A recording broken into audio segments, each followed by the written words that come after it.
In this video, I'm going to show you how to get free credits in Base44. We all know that most AI tools and no-code platforms run on credits, and Base44 is no different. But there's actually a way to earn some extra credits without paying. The first method is through the referral program. If you go to my workspace and then refer friends, you can invite others to join. When they sign up, you'll earn credits. But there's another method that works even faster. Just go to one of your apps inside Base44. For example, open your dashboard, click on Overview, and then choose Share App. From here, share your app to a platform like LinkedIn or Twitter. Once you've shared the link publicly, open a support ticket inside Base44. Paste the link to your post and let them know you've shared your app. Their team will review it, and once confirmed, they'll add free credits to your account.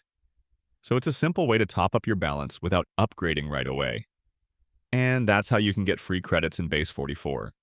If this tutorial helped, don't forget to like the video and subscribe for more Base44 tips and tricks.